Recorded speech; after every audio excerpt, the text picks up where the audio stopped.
Welcome back to our very cheap race car. On today's episode, we're going to tackle the brake package.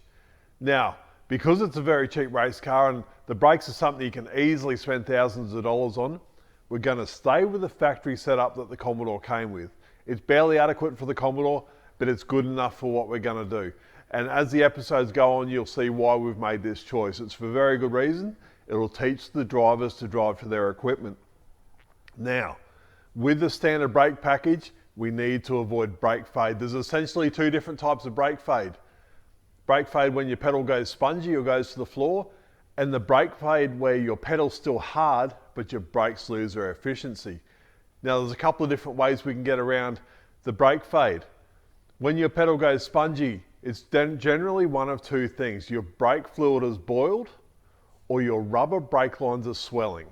Now, the brake lines in these cars are steel all the way to the suspension, but you need that flexible joint from the suspension to the brake caliper to allow for the suspension movement. Factory there, rubber hose. We all know that when rubber gets hot, it goes soft.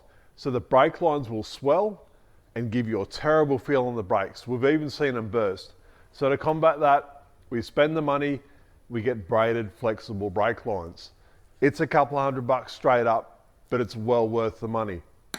Gives you a much better brake feel, much more consistent brake feel, and you won't burst those like you burst the rubber lines. The other issue is boiling the brake fluid. So we use a good brake fluid. The KCK DOT6 brake fluid, we use this in everything. Street cars, race cars, our delivery trucks, it's in my mum's car, everywhere. I'll leave a link in the description below so you can learn a little bit more about that. Low maintenance, long life, it's got everything going for it. So those two things should combat the spongy brake pedal.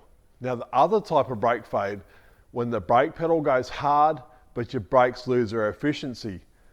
This is caused by two things: a buildup of brake dust or gas on the surface of the brake pad, creating a cushion to the brake disc.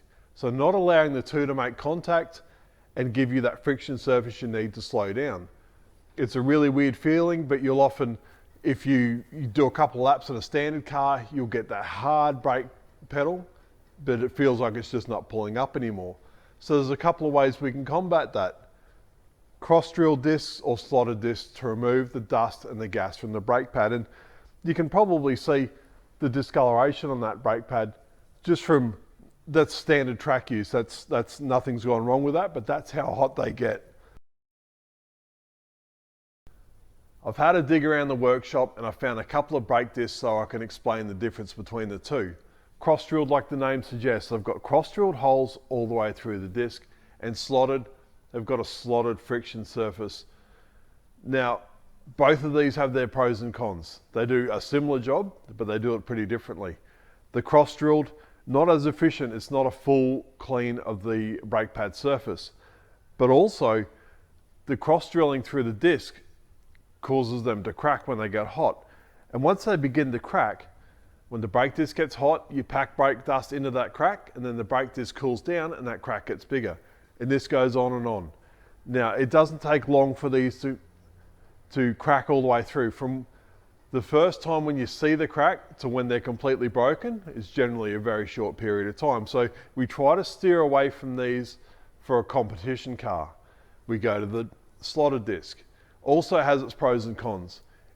It's a full brake pad clean. So it sweeps the full surface of the brake pad, removes all the gas and dust that may be trapped between the two, but it's aggressive on brake pads. But they don't crack as bad.